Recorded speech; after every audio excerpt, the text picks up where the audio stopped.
नमस्कार प्यारे विद्यार्थियों, सीसीआई के ऑनलाइन प्लेटफॉर्म में आपका हार्दिक स्वागत है। करंट अफेयर्स की आज तीसरी क्लास है और इस कक्षा के अंदर नवीनतम करंट अफेयर्स से रिलेटिव वस्तुनिष्ठ प्रश्न, हाल ही की अखबार की सुर्खियों के साथ में राजस्थान सरकार की नवीनतम योजना के ऊपर अपन बात करेंगे। सबसे पहले हाल ही के कल ही जो अपना जो वीडियो आया था राजस्थान करंट अफेयर्स की कक्षा 2 को लेकर, उसके संबंध में विद्यार्थियों का जो स्नेह है उसके ऊपर अपन बात करेंगे। और कुछ विद्यार्थियों ने बेहतरीन कमेंट्स किए हैं। बजरंग चौधरी लिखते हैं शानदार सर, धन्यवाद। तगाराम चौधरी लिखते हैं बेहतरीन क्लास, आशा ही नहीं बल्कि पूर्ण विश्वास परीक्षाओं में ये क्लास है महत्वपूर्ण साबित होगी। बिल्कुल आप यही विश्वास बना के रखिए, आगामी सभी भर्ती परीक्षाओं के लिए ये कक्षाएं आपके लिए बेहतरीन रामबाण साबित होगी। कृष्ण चौधरी लिखते हैं बहुत ही महत्वपूर्ण बिंदुओं की क्लास है सर, आशा नहीं पूर्ण विश्वास है कि आने वाली भर्ती के लिए ये रामबाण साबित होगी, इसे रेगुलर रखें। बिल्कुल हमारा प्रयास रहेगा कि करंट की कक्षाएं हैं वो रेगुलर रखी जाएगी। मारवाड़ मारवाड़ की शान है, इनके द्वारा कमेंट किया गया कि सर मैं आपकी वीडियो हनुमानगढ़ से देखता हूं। बहुत बहुत धन्यवाद, आप हमारे वीडियो को इतनी दूर से देख रहे हैं। लंबी दूरी होने की वजह से मैं बाढ़ में तो नहीं आ सकता, लेकिन आपकी ऑनलाइन वीडियो देखकर बहुत अच्छा लगता है, इसलिए आप हमेशा वीडियो डालो। हमारे यहाँ ऐसी कोई कोचिंग नहीं है, बिल्कुल आपके लिए ही हम ये कार्य कर रहे हैं और ऑनलाइन ऐसे ही आगे अपने वीडियो आते रहेंगे। मैं आपकी वजह से सीईटी में बहुत हेल्प मिलेगी। बिल्कुल सीईटी नहीं, आने वाली सभी भर्तियों के अंदर ये वीडियो आपकी हेल्प करेगा। शोभाराम लिखते हैं शानदार सर, क्रेजी बॉस बाड़मेर लिख रहे हैं सीसीआई कोचिंग का आभार, क्लासेज को रेगुलर कर रखना। बिल्कुल क्लासेज रेगुलर रहेगी, चिंता ना करें। कोहली फैन लिखते हैं कि सर सीईटी के लिए हमें और कुछ पढ़ना ना पड़े, इसलिए आप हमें सीईटी के लिए पूरा पढ़ा दीजिए। बिल्कुल सीईटी नहीं, मैं कह रहा हूँ सभी भर्तियों के लिए करंट की कक्षाएं हैं, ये आपके बहुत उपयोगी साबित होगी। केवल सीईटी नहीं, सभी भर्तियों के लिए उपयोगी साबित होगी। चाहे आने वाले अभी ये एलडीसी की भर्ती है, इसके लिए भी विशेष सीरीज हम लेकर आ रहे हैं, सभी भर्तियों के लिए ये महत्वपूर्ण साबित होगी। आगे हैं ओपी लिखते हैं बहुत बहुत नॉलेज है सर आपको, इतने दिन खामोश कैसे रहे। बिल्कुल आप ऐसे ही विश्वास बना के रखिए, नॉलेज ऐसे आगे बढ़ता रहेगा और आगे और अच्छे अच्छे वीडियो आपको मिलते रहेंगे। करंट अफेयर्स हो या अन्य कोई भी कक्षाएं हो, उनके संबंध में वीडियो सीसीआई टीम द्वारा आगे यूट्यूब पर आपको मिलते रहेंगे। आप सभी का बहुत बहुत धन्यवाद। ऐसे ही प्रेम और स्नेह आप बना के रखिए और कक्षाएं करंट की आगे सभी भर्तियों के लिए रेगुलर जारी रहेगी। आज का अपना पहला प्रश्न है, हाल ही में राजस्थान के मुख्य निर्वाचन अधिकारी किन्हें नियुक्त किया गया। राजस्थान के अंदर हाल ही के अंदर मुख्य निर्वाचन जो अधिकारी हैं वो किन्हें नियुक्त किया गया है। सबसे पहले प्रवीण गुप्ता, नवीन महाजन, नेकराम असीन और अमर सिंह राठौड़। तो जो नवीन महाजन हैं इनको हाल ही के अंदर राजस्थान के मुख्य निर्वाचन अधिकारी नियुक्त किया गया है। जो प्रवीण गुप्ता है, इनसे पूर्व के मुख्य निर्वाचन अधिकारी राजस्थान के प्रवीण गुप्ता रहे हैं, तो ये भी साथ में ध्यान रखना है। पूर्व पूर्व में जो है वो प्रवीण गुप्ता राजस्थान के मुख्य निर्वाचन अधिकारी रहे हैं और हाल ही के अंदर जो नवीन महाजन है इनको राजस्थान का मुख्य निर्वाचन अधिकारी नियुक्त किया गया है। नेकराम असीन की अगर बात करें तो नेकराम असीन का सबसे छोटा कार्यकाल रहा है मुख्य निर्वाचन अधिकारी के रूप में, यह भी ध्यान में रखना है। सबसे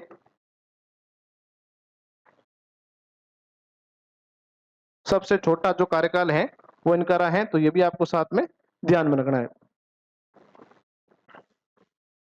सबसे छोटा कार्यकाल।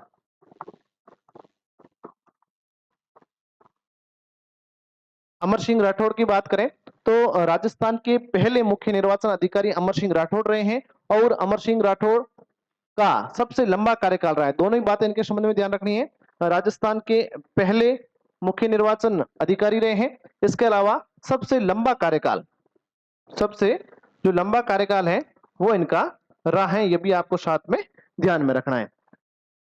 राजस्थान के मुख्य जो चुनाव आयोग हैं इनके संबंध में अगर बात करें तो जो मुख्य चुनाव आयोग है, संविधान संशोधन होता है 73वां और 74वां, आपको याद होगा 73वां व 74वां संविधान संशोधन। 73वां व 74वां संविधान संशोधन 1992 के अंदर किया जाता है। और ये जो संविधान संशोधन है ये पंचायती राज और नगरीय स्वशासन को लेकर थे। और इस संविधान संशोधन के बाद में संवैधानिक रूप से राजस्थान के अंदर जो मुख्य निर्वाचन आयोग है उसका गठन किया जाता है। तो मुख्य निर्वाचन अगर आयोग की बात करें,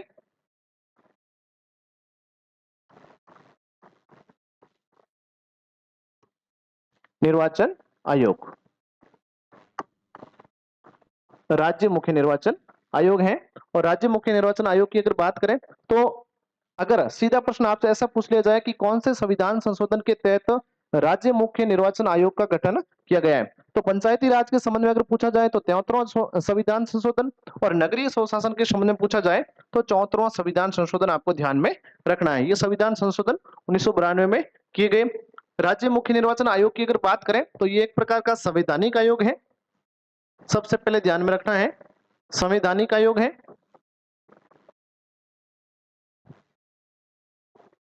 संवैधानिक आयोग है।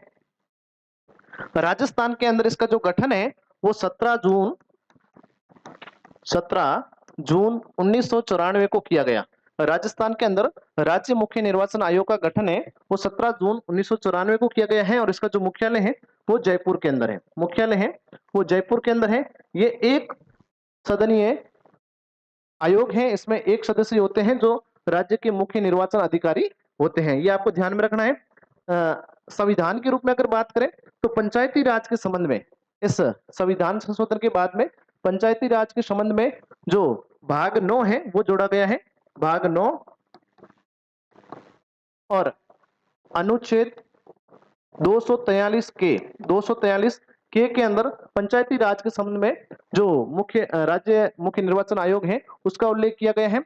और अगर नगरीय की बात करें, नगरीय स्वशासन की बात करें तो नगरीय के संबंध में भाग 9 क या ए जोड़ा गया है।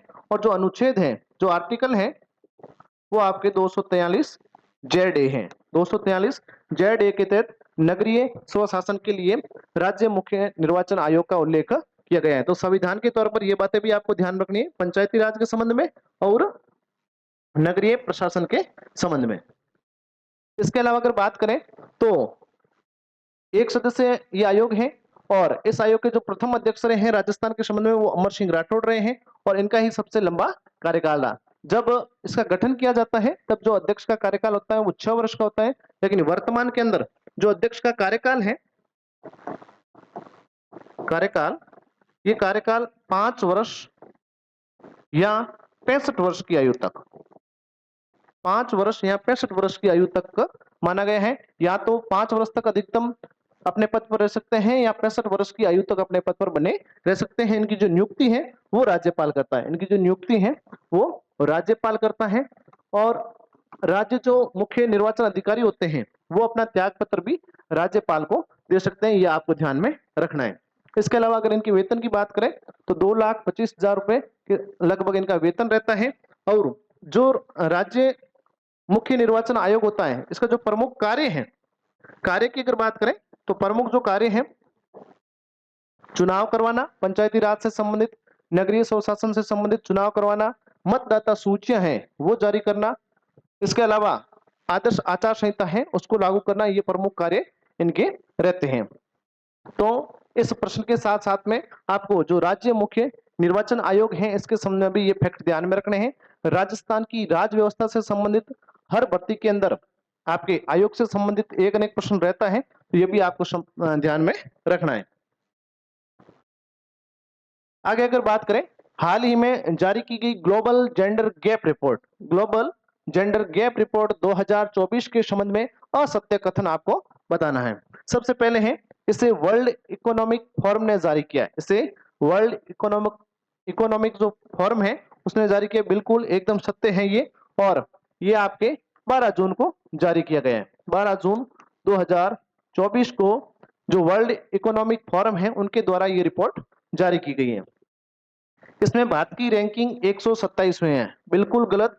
इसमें भारत की रैंकिंग 127वीं नहीं है। इसमें जो भारत की रैंकिंग है वो 129वीं रही है, ये आपको ध्यान में रखना है। ग्लोबल जेंडर गैप का जो स्कोर रहा है वो 68.5% रहा है, बिल्कुल सत्य।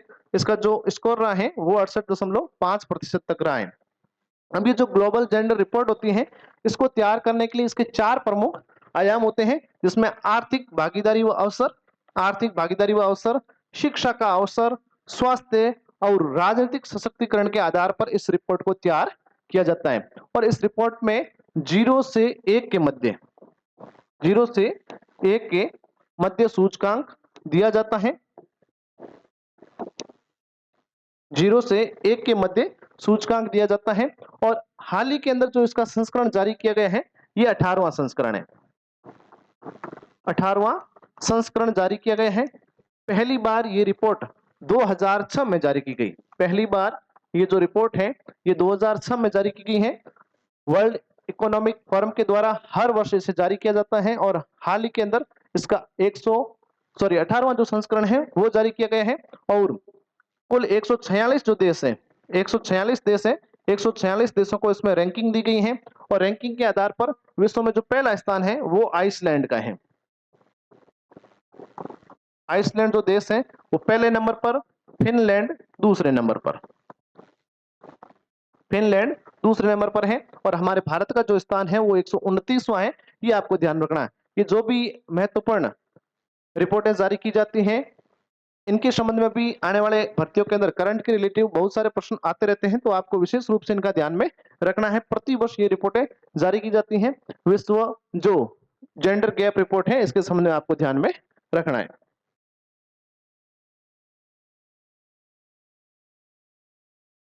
नेक्स्ट है फ्रेंच ओपन 2024 के संबंध में असंगत बताना है। फ्रेंच ओपन खेल से संबंधित है, टेनिस का ग्रैंड स्लैम टूर्नामेंट है फ्रेंच ओपन। फ्रेंच ओपन की बात करें तो यह भी प्रतिवर्ष खेला जाता है। और फ्रेंच ओपन का जो पहला संस्करण है वो 1891 में खेला गया। पहली बार फ्रेंच ओपन का जो आयोजन है वो 1891 में किया गया और फ्रांस देश से रिलेटिव है। और ये जो टूर्नामेंट है ये मिट्टी के कोर्ट में खेला जाता है। मैदान का कभी पूछा जा सकता है, मिट्टी के कोर्ट में खेला जाता है। इसके संबंध में अगर बात करें तो आपको असंगत बताना है। पुरुष एकल के जो विजेता रहे हैं 2024 के, कार्लोस अल्कारेज, बिल्कुल सही है। कार्लोस अल्कारेज जो है, इन्होंने पुरुष एकल का खिताब जीता है और ये स्पेन के खिलाड़ी हैं। और इन्होंने फ्रेंच ओपन 2024 में पुरुष एकल का जो खिताब है वो ग्रैंड स्लैम इन्होंने जीता है। महिला एकल की अगर बात करें तो महिला एकल में ये जो ग्रैंड स्लैम है ये ईगा स्विएटेक ने जीता है। और ईगा जो स्विएटेक है ये पोलैंड की खिलाड़ी हैं और लगातार दूसरी बार इन्होंने फ्रेंच ओपन का खिताब जीता है। और कार्लोस अल्कारेज की अगर बात करें तो इन्होंने पहली बार फ्रेंच ओपन का खिताब जीता है। पहली बार फ्रेंच ओपन जो ग्रैंड स्लैम है वो कार्लोस अल्कारेज ने जीता, इससे पहले वो कभी नहीं जीते हैं। महिला युगल की अगर बात करें तो कोको गॉफ अमेरिका की प्लेयर है और कैटरीना सिनियाकोवा ने ये खिताब जीता है, बिल्कुल सही है। पुरुष युगल की अगर बात करें तो मार्सेलो एरेवालो और मैट पाविक ने ये खिताब जीता है, बिल्कुल सत्य। तो इसका मतलब इसमें जो सभी कथन है वो आपके सत्य हैं, सभी के सभी सत्य हैं। अब अगर ग्रैंड स्लैम की बात करें तो एक वर्ष के अंदर 4 ग्रैंड स्लैम है वो आयोजित किए जाते हैं। सेंट्रल लेवल की लगभग हर भर्ती, जैसे रेलवे की अगर बात करें या एसएससी जीडी की बात करें, इनके अंदर ग्रैंड स्लैम के संबंध में प्रश्न आते रहते हैं। और करंट के हिसाब से राज्य स्तर की जो भर्तियां हैं उनके अंदर भी ग्रैंड स्लैम की विजेताओं के बारे में प्रश्न पूछे जाते हैं। तो ये आपको विशेष रूप से ध्यान में रखना है। ग्रैंड स्लैम एक वर्ष के अंदर टेनिस के जो सबसे बड़े टूर्नामेंट होते हैं उनको ग्रैंड स्लैम बोला जाता है और एक वर्ष के अंदर 4 ग्रैंड स्लैम का आयोजन किया जाता है। फ्रेंच ओपन की बात करें तो ये साल का दूसरा ग्रैंड स्लैम है। साल का जो पहला ग्रैंड स्लैम होता है वो होता है ऑस्ट्रेलिया ओपन। ऑस्ट्रेलिया ओपन है, साल के पहले महीने जनवरी के अंदर ये ग्रैंड स्लैम टूर्नामेंट है जो खेला जाता है और ये हार्ड कोर्ट के ऊपर खेला जाता है।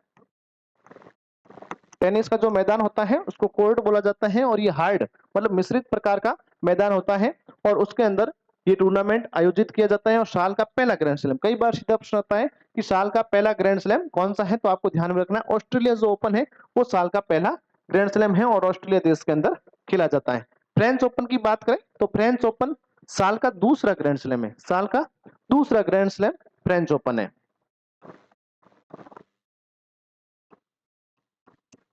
फ्रेंच ओपन साल का दूसरा ग्रैंड स्लैम है और इसकी शुरुआत 1891 के अंदर की गई है और ये फ्रांस देश से संबंधित है। मिट्टी के कोर्ट में खेला जाता है, मिट्टी का जो मैदान होता है उसके अंदर खेला जाता है, तो ये भी आपको ध्यान में रखना है। अगर साल के तीसरे ग्रैंड स्लैम की बात करें तो वो है विंबलडन ओपन।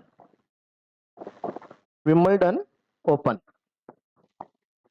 विंबलडन ओपन जो टूर्नामेंट है जो साल का तीसरा ग्रैंड स्लैम है और ये आपके ब्रिटेन देश में खेला जाता है और घास के कोर्ट में खेला जाता है। ध्यान में रखना है जो मैदान है वो घास का कोर्ट है, कभी कभार मैदान के संबंध में भी पूछ लिया जाता है। और विंबलडन ओपन की बात करें तो टेनिस का सबसे पुराना अगर कोई टूर्नामेंट है तो वो विंबलडन ओपन है, क्योंकि इसकी जो शुरुआत है वो 1877 में की जाती है। साल का सबसे पुराना जो टेनिस टूर्नामेंट है वो विंबलडन ओपन है, ये आपको ध्यान में रखना है। और सबसे अंतिम होता है अमेरिकी ओपन। अमेरिकी ओपन जो होता है ये जो टूर्नामेंट है इसकी बात करें तो ये भी हार्ड कोर्ट पर खेला जाता है, हार्ड कोर्ट पर खेला जाता है और 1881 के अंदर इस टूर्नामेंट की शुरुआत होती है। और ऑस्ट्रेलिया ओपन की बात करें साल का पहला ग्रैंड स्लैम है और सबसे नवीन ग्रैंड स्लैम है, 1905 के अंदर ऑस्ट्रेलिया ओपन की शुरुआत होती है। तो टेनिस के संबंध में इन चारों ग्रैंड स्लैम का आपको ध्यान में रखना है। विभिन्न प्रकार की भर्तियों के अंदर कहीं न कहीं टेनिस के संबंध में और खेल के संबंध में जब भी प्रश्न आता है तो ग्रैंड स्लैम का जिक्र जरूर किया जाता है। अगला प्रश्न है 15 जून 2024 को घोषित बाल साहित्य पुरस्कार के संबंध में संगत बताना है, सही बताना है। बाल साहित्य जो पुरस्कार 15 जून 2024 को घोषित किए गए थे साहित्य अकादमी दिल्ली के द्वारा, उनके संबंध में आपको सही चीज बतानी है। सबसे पहले है हिंदी भाषा के अंदर देवेंद्र कुमार को यह पुरस्कार दिया गया और इनकी जो रचना है 51 बाल कहानियां, बिल्कुल सही है। अंग्रेजी भाषा में यह पुरस्कार नंदिनी सेन गुप्ता को डब्ल्यू हॉर्स के लिए दिए गए, ये भी बिल्कुल सही है। और राजस्थानी में प्रहलाद सिंह झोरड़ा को मारी ढाणी रचना के लिए दिया गया, तो इसका मतलब ये सभी जो कथन है ये सत्य हैं, सभी सुमेलित हैं। देवेंद्र कुमार को हिंदी के लिए उनकी जो रचना है, रचना का नाम आप विशेष रूप से ध्यान में रखेंगे 51 बाल की कहानियां, क्योंकि रचना के संबंध में भी आपसे पूछा जा सकता है। और राजस्थान के संदर्भ में कोई तैयारी कर रहा है तो इसको आप हाईलाइट कर दीजिए। आने वाली किसी भी भर्ती के अंदर ये प्रश्न आपको देखने को 100% मिलेगा, क्योंकि राजस्थानी के लिए, राजस्थानी भाषा के लिए प्रहलाद सिंह जो जोरड़ा है नागौर जिले से संबंधित है, नागौर जिले से संबंधित है और महारी ढाणी रचना के लिए इनको 2024 का बाल साहित्य पुरस्कार दिया गया है। बाल साहित्य पुरस्कार की अगर बात करें तो इसकी शुरुआत 2010 में की गई है और इसमें 50,000 रुपए का नगद पुरस्कार के साथ में ताम्र पत्र भेंट किया जाता है और साथ में ये जो पुरस्कार है ये 24 भाषाओं के लिए दिया जाता है। 24 भाषाओं के लिए ये पुरस्कार दिया जाता है, ये भी आपको विशेष रूप से ध्यान रखना है। और इस पुरस्कार को साहित्य अकादमी के द्वारा दिया जाता है। साहित्य अकादमी की अगर बात करें तो इसकी जो स्थापना है जो 12 मार्च 1954 को की जाती है। साहित्य अकादमी की स्थापना 12 मार्च 1954 को की जाती है और इसका जो मुख्यालय है वो नई दिल्ली के अंदर स्थित है। और साहित्य के संबंध में बेहतरीन कार्य करने वालों को पुरस्कार के लिए साहित्य अकादमी चयन करती है। बाल साहित्य जो पुरस्कार है, जो बाल साहित्यकार होते हैं लगभग इनकी औसत उम्र 12 वर्ष तक की होती है और इन कलाकारों को इनकी उचित रचना के लिए पुरस्कार प्रति वर्ष साहित्य अकादमी के द्वारा दिया जाता है, जो आपको ध्यान में रखना है। नेक्स्ट अगर बात करें, हाल ही में 18वीं लोकसभा का लोकसभा अध्यक्ष किन्हें चुना गया? हाल ही के अंदर 18वीं लोकसभा का गठन किया गया है और भारतीय जनता पार्टी के रूप में जो नरेंद्र जी मोदी हैं इनको हाल ही के अंदर प्रधानमंत्री नियुक्त किया गया और 18वीं जो लोकसभा है इसकी कार्यवाही हाल ही के अंदर जून में प्रारंभ की गई। इसके जो लोकसभा अध्यक्ष है वो किन्हें चुना गया है? तो ओम बिरला, भृतहरि महताब, एस.के. सुरेश और राहुल गांधी। जो ओम बिरला है लगातार दूसरी बार 2019 में भी पहली बार ये लोकसभा के अध्यक्ष बनते हैं और अब लगातार दूसरी बार लोकसभा का अध्यक्ष इनको चुना जाता है। दूसरी बार चुना जाता है। और ये कोटा राजस्थान से सांसद है, ये भी आपको ध्यान में रखना है। कोटा राजस्थान से सांसद है और लगातार दूसरी बार इनको लोकसभा का अध्यक्ष चुना जाता है। अगर बात करें भर्तृहरि महताब की, तो इनको प्रोटेम स्पीकर 18वीं लोकसभा के लिए चुना जाता है। और प्रोटेम स्पीकर का जो कार्य होता है, जब तक लोकसभा अध्यक्ष की नियुक्ति नहीं होती है तब तक वो लोकसभा की कार्यवाही का संचालन करते हैं और सबसे वरिष्ठ सांसद को इसके लिए चुना जाता है। तो भर्तृहरि जो महताब है, इनको प्रोटेम स्पीकर चुना गया। एस के सुरेश की बात करें तो भारत के लोकतंत्र के इतिहास में पहली बार ओम बिरला और एस के सुरेश के मध्य लोकसभा अध्यक्ष के लिए चुना हुआ है। ये आपको विशेष रूप से ध्यान रखना है। इससे पहले लोकसभा अध्यक्ष के लिए कभी भी भारत के इतिहास में चुनाव नहीं हुआ था। ओम बिरला और एस के सुरेश के मध्य हुआ है। विपक्ष की ओर से एस के सुरेश थे और लोकसभा के लिए जो एनडीए का गठबंधन है, उनकी ओर से ओम बिरला कैंडिडेट थे। हालांकि इस चुनाव में ध्वनि मत के द्वारा पास किया गया। ध्वनि मत का मतलब होता है कि जोर से आप जिसका समर्थन कर रहे हैं उसके समर्थन में जितना जोर है उतने जोर से आप चिल्लाएंगे। और इसके तहत ओम बिरला ध्वनि मत के तहत लगातार दूसरी बार लोकसभा के अध्यक्ष चुने गए हैं। लोकसभा और राहुल गांधी की अगर बात करें तो ये 18वीं लोकसभा में विपक्ष के नेता हैं, विपक्ष के नेता चुने गए हैं। लोकसभा अध्यक्ष की बात करें तो हमारे संविधान के अनुच्छेद 93 में इस बात का उल्लेख किया गया है कि हमारी लोकसभा के सफल संचालन के लिए लोकसभा अध्यक्ष और उपाध्यक्ष की नियुक्ति की जाएगी। और जो लोकसभा अध्यक्ष का चयन है वो उन्हीं 543 जो लोकसभा के सदस्य हैं उनमें से सर्वसहमति से चुना जाता है। और इसका जो उल्लेख है वो संविधान के अनुच्छेद 93 के अंदर किया गया है। और प्रथम जो लोकसभा अध्यक्ष थे वो थे आपके जीवी मावलकर को प्रथम लोकसभा का अध्यक्ष चुना गया था। इसके अलावा अगर बात करें तो सबसे लंबा जो कार्यकाल रहा है वो रहा है बलराम जाखड़ का।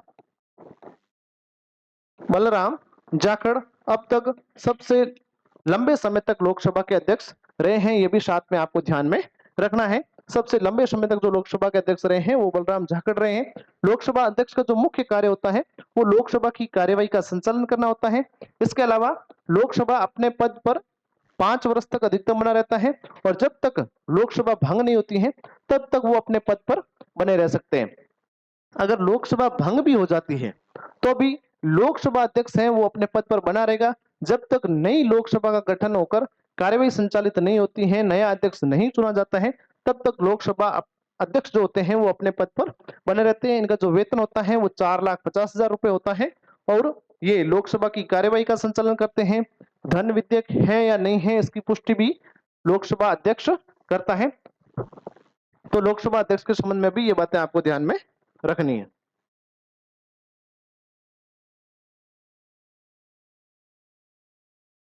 नेक्स्ट, हाल ही के अंदर अखबार की जो महत्वपूर्ण सुर्खियां हैं उनके ऊपर बात करेंगे। और सबसे पहले है ब्रिटेन में लेबर पार्टी की ऐतिहासिक जीत। ध्यान में रखना है, हाल ही के अंदर ब्रिटेन के अंदर चुनाव आयोजित हुए हैं और इस चुनाव में लेबर पार्टी सबसे बड़ी पार्टी बनकर उभरी है और 400 से अधिक सीटों पर जीत हासिल की है, ये आपको ध्यान में रखना है। और ऐतिहासिक जीत, पहली बार 400 से अधिक सीटें किसी पार्टी ने प्राप्त की हैं ब्रिटेन के अंदर, तो एक ऐतिहासिक जीत है। और स्टारमर जो है वो ब्रिटेन के प्रधानमंत्री अब बनेंगे। स्टारमर है ये ब्रिटेन के प्रधानमंत्री बनेंगे। इससे पहले भारतीय मूल के ऋषि सुनक ब्रिटेन के प्रधानमंत्री थे और इनकी जो पार्टी है वो लगभग 127 सीटों पर जाके सिमट गई है और 400 से अधिक सीटें जीतकर स्टारमर जो है वो अब ब्रिटेन के नए प्रधानमंत्री बने हैं, जो आपको करंट के हिसाब से ध्यान में रखना है। एमएल लाटर की अगर बात करें, एमएल लाटर राजस्थान के मुख्य सूचना आयुक्त बने हैं। आने वाले जो क्लास है उसके अंदर हालांकि अपन मुख्य सूचना आयोग क्या होता है उसके संबंध में विस्तृत बात करेंगे, लेकिन सुर्खियों के रूप में आपको ध्यान में रखना है राजस्थान के जो पूर्व डीजीपी है, पूर्व डीजीपी रहे गहलोत सरकार के कार्यकाल में लगभग 2 वर्ष तक पुलिस महानिदेशक पद पर रहे एमएल लाटर अब हाल ही के अंदर इनको राज्य के मुख्य सूचना आयुक्त पद पर नियुक्त किया है। अगली सुर्खी है, इसको भी विशेष रूप से ध्यान में रखना है। राजस्थान के शहीद मेजर मुस्तफा बोहरा शहीद मेजर भांबू को मरणोपरांत शौर्य चक्र से सम्मानित किया गया है। इनकी वीरता के लिए शहीद जो मेजर मुस्तफा है और जो मेजर भांबू है, इनको राष्ट्रपति द्रौपदी मुर्मू